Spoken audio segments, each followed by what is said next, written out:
This channel does not promote any violent, harmful, or illegal activities. All content provided by this channel is meant for an education purpose only. দমনদেউ কেন্দ্রে প্রার্থী হচ্ছেন প্রিয়াঙ্কা গান্ধী। জল্পনা উস্কে দিলেন দমনদেউয়ের প্রদেশ কংগ্রেস সভাপতি। বিজেপির লালু ভাইয়ের বিরুদ্ধে প্রার্থী হতে পারেন প্রিয়াঙ্কা। আর একটা খবরে নজর রাখি এই মুহূর্তে 2021 সালের বিধানসভা ভোটের আগে তৃণমূল শিবিরে ভাঙন ধরিয়েছিল বিজেপি।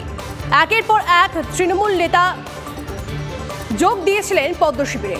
সেই ঘটনার পুনরাবৃত্তি কি দেখা যাবে 2024 সালের লোকসভা ভোটের আগেও? সেরকমই জল্পনা ছড়িয়েছে রাজনৈতিক মহলে। সূত্রের খবর, আগামী মঙ্গলবারেই অমঙ্গল ঘটতে পারে ঘাসফুল শিবিরে। সেদিন শুভেন্দু অধিকারী এবং সুকান্ত মজুমদার যেতে পারেন হেভিওয়েট তৃণমূল নেতার বাড়ি। আরও একবার আপনাদেরকে জানিয়ে রাখি, 2021 সালে বিধানসভা ভোটের আগে তৃণমূল শিবিরে ভাঙন ধরিয়েছিল বিজেপি। একের পর এক তৃণমূল নেতা যোগ দিয়েছিলেন পদ্ম শিবিরে। আর সেই ঘটনার পুনরাবৃত্তি কি দেখা যাবে 2024 সালের লোকসভা ভোটের আগেও? জল্পনা সেরকমই। 10ই মার্চ জনগর্জন সভার আগেই কি মুষল পর্ব শুরু হতে চলেছে তৃণমূলে?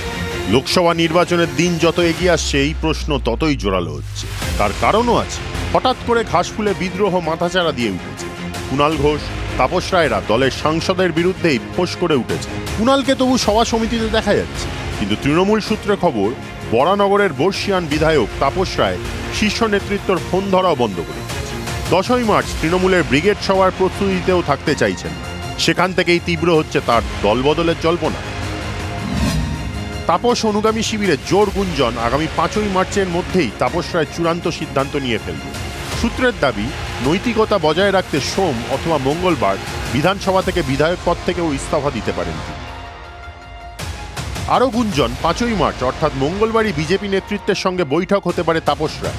তার বাড়ি যেতে পারেন সুকান্ত মজুমদার এবং শুভেন্দু অধিকারী। যদিও এই নিয়ে মুখ খোলেননি কোনো পক্ষ, বজায় রেখেছেন সাসপেন্স। তবে বিজেপির বিশ্বস্ত সূত্র বলছে, সোমবার থেকেই ডামাডোলের বাদ্যি বেজে যাবে পশ্চিমবঙ্গের রাজনৈতিক আঙিনা, যার ইঙ্গিত আগেই দিয়ে রেখেছেন শুভেন্দু অধিকারী। 7 তারিখে একটা জয়েনিং হবে মাননীয় সভাপতি, আমরা সবাই থেকে, সেন্ট্রাল লিডারশিপও কেউ কেউ থাকবে 7ই মার্চ, এবং এটা খুব রিমার্কেবল হবে। তার আগেও কিছু হতে পারে, অফিস জানাবে, কিন্তু 7 তারিখটা আমি আপনাদের বলে দেব। সূত্রের খবর, তাপস দল ছাড়ার সম্ভাবনার খবর ছড়িয়ে পড়তেই তৃণমূলের বহু বিধায়ক কাউন্সিলর নাকি তাকে ফোন করছে। তৃণমূলের তরফে এই সব নিয়ে টু শব্দ না করা হলেও সিপিএম কটাক্ষ করতে ছাড়েনি। দল নাকি ওটা সার্কাস পার্টি, ওটা শাহজাহানদের দল, ওটা শিবুদের দল, ওটা উত্তমদের দল, ওটা জ্যোতিপ্রিয় মল্লিকদের দল, এবং সেই কারণে পিসি ভাইপোর দল, যাদের একটা পা তৃণমূলে তো আর একটা বিজেপিতে। তৃণমূলের সাংসদ সম্পর্কে তৃণমূলের নেতার কথা হচ্ছে, তার এক পা তৃণমূলে আর এক পা। সবই যে হঠাৎ করে ঘটছে তা কিন্তু নয়। বেশ কিছুদিন ধরেই দলের সঙ্গে দূরত্ব বাড়ছিল তাপসের। উত্তর কলকাতা জেলা সভাপতি পদ থেকে তাপসকে সরিয়ে দিতেই হতাশা বাড়ে তার অনুগামী শিবির। সুদীপ বন্দ্যোপাধ্যায়ের বিরুদ্ধে ক্ষোভ উগরে দেন তাপস স্বয়ং। এবারের নির্বাচনে সুদীপের হয়ে কাজ করবেন না বলেও দলের শীর্ষ নেতৃত্বকে জানিয়ে দিয়েছিলেন। নিজের মতন করে একটা উত্তর কলকাতাতে 7টা ওয়ার্ডে আমাকে ডাকবে না বলে কাউন্সিলরদের এবং জেলা ওয়ার্ড সভাপতিদের সবাইকে নিষেধ করে দেয়, বলে দেয়। সেই আগুনে ঘি ঢালে ইডির অভিযান। বরানগর পুরসভায় নিয়োগ দুর্নীতির সূত্রে তাপসের বাড়িতে যান ইডি আধিকারিকরা। এর পিছনে সুদীপের ষড়যন্ত্র দেখেন তাপস রায়। সেই সময় অধীর চৌধুরী, নওশাদ সিদ্দিকী, সজল ঘোষেরা তার সমর্থনে বার্তা দিলেও তৃণমূলের থেকে কেউ পাশে না দাঁড়ানোয় অসন্তুষ্ট হন তাপস। বিধানসভায় চুপচাপ হয়ে যান তিনি। শেষ পর্যন্ত কি পাকাপাকি বিচ্ছেদের পথে হাঁটবেন বরানগরের বিধায়ক? উত্তর মেলা স্রেফ সময়ের অপেক্ষা। সৌরভ গুহর রিপোর্ট, TV9 বাংলা।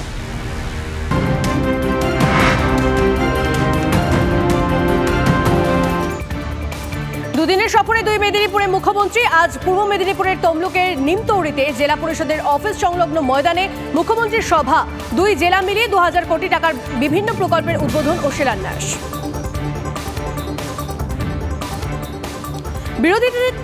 বিরোধী থেকে এগিয়ে থেকে বিজেপি প্রার্থীর তালিকা ঘোষণা, কিন্তু তাতেও যে হোঁচট, তা আবার হেভিওয়েট আসানসোল লোকসভা কেন্দ্রে। ভোজপুরি নায়ক গায়ক পবন সিং এর নাম প্রার্থী হিসেবে ঘোষণা করেছিল বিজেপি, কিন্তু রাত পার হতেই প্রার্থী না হওয়ার কথা জানিয়ে দিয়েছেন পবন।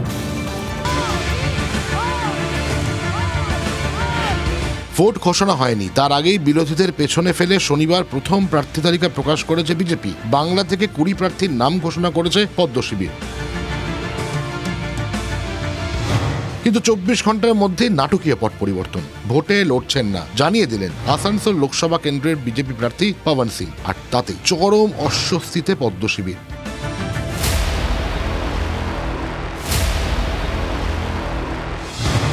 আসানসোল লোকসভা কেন্দ্র বরাবরই ভোটের ময়দানে হটস্পট। 2019-এর লোকসভা ভোটে বিজেপির টিকিটে দাঁড়িয়ে জয়ী হয়েছিলেন বাবুল সুপ্রিয়। ঘর বদলে তার তৃণমূলে যোগদানের পর উপনির্বাচনে আসানসোল লোকসভা কেন্দ্রটি দখল করে তৃণমূল কংগ্রেস। তাই এবার আসানসোল কেন্দ্রের দিকে সব পক্ষেরই নজর ছিল। শনিবার বিজেপির প্রার্থী তালিকায় আসানসোল কেন্দ্রে টিকিট পান ভোজপুরি গায়ক নায়ক পবন সিং। নাম ঘোষণা হতেই মিষ্টি মুখ করতে দেখা যায় তাকে, কিন্তু রাত পেরোতেই মোহভঙ্গ। রবিবারই সোশ্যাল মিডিয়ায় পবন সিং জানিয়ে দেন, আমি বিজেপির শীর্ষ নেতৃত্বকে কৃতজ্ঞতা জানাচ্ছি। দল আমার উপর ভরসা করেছিল এবং আমাকে আসানসোল থেকে প্রার্থী করেছিল, কিন্তু বিশেষ কারণের জন্য আমি আসানসোল থেকে ভোটে দাঁড়াতে পারছি না।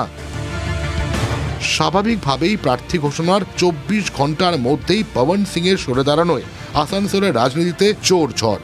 তবে এর আগে থেকেই বিতর্ক দানা বাঁধছিল, কারণ পবন সিংকে প্রার্থী ঘোষণা করতেই বিরোধিতা করে প্রচার শুরু করে তৃণমূল কংগ্রেস। বিভিন্ন গান ও ভিডিওতে বাংলার মহিলাদের প্রতি অসম্মানের কথা তোলে বাংলা শাসক দল।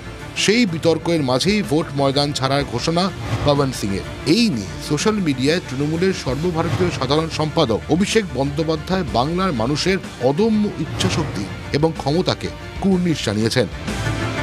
এই পবন সিং যিনি বাংলার মহিলাদের উদ্দেশ্যে অসভ্য কুরুচিকর মন্তব্য করে গান গেয়েছেন, মন্তব্য করেছেন, আমরা তার বিরুদ্ধে প্রতিবাদ করলাম এবং আমাদের এই প্রতিবাদ, আমাদের এই জনগর্জন এমন জায়গায় পৌঁছে গেল যে তিনি লেজ গুটিয়ে নির্বাচনের ময়দান থেকেই পালিয়ে গেলেন। আসানসোলের মতো হেভিওয়েট কেন্দ্রে ভোট যুদ্ধের শুরুতেই বিজেপির হোঁচট, তাই তৃণমূলের চ্যালেঞ্জ। আসানসোলে তৃণমূল বিপুলভাবে জিতবে, ফলে ওনাদের যে প্রার্থী তাকে কেন্দ্র করে নানা বিতর্কিত অভিযোগ আসছিল, সেখান থেকে সেইগুলো যাতে ইস্যু না হয় চক্ষু লজ্জায় প্রার্থীকে সরিয়ে নিল বিজেপি। আসানসোল লোকসভা কেন্দ্রের উপনির্বাচনে জোড়াফুলের প্রতীকে জয়ী হয়েছিলেন। 2024-এর লোকসভা লড়াইয়ে ফের শত্রুঘ্ন সিনহাকে প্রার্থী করা নিয়ে জল্পনা চলছে।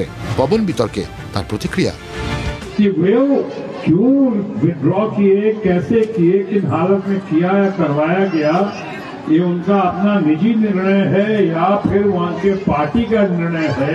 पिछली बार रिकॉर्ड कायम हुआ था और उस रिकॉर्ड को भी तोड़ते हुए एक नया कीर्तिमान हम स्थापित कर पाएंगे, ये हमारी उम्मीद भी है इस चुनाव में। যদিও পবন সিং এর সরে দাঁড়ানো নিয়ে বিজেপি রাজ্য সভাপতি বলছেন, আরো কোনো অন্য জায়গা থেকে দাঁড়ানোর ইচ্ছে থাকতে পারে। বাংলার আসানসোলের থেকেও তো ওনার আরো পপুলারিটি আরো অনেক জায়গায় আছে না। একজন গায়ক, তার পপুলারিটি একটি বিস্তৃত অঞ্চলে আছে, উনি হয়তো অন্য জায়গা থেকে। রাজনৈতিক মহলের মতে নাম ঘোষণার 24 ঘন্টার মধ্যেই আসানসোল লোকসভা কেন্দ্রের প্রার্থীর সরে দাঁড়ানো বিজেপির অস্বস্তি বাড়াতে বাধ্য। হেভিওয়েট এই কেন্দ্রে এবার কাকে লড়াইয়ের ময়দানে নামাবে পদ্ম শিবির? TV9 বাংলা।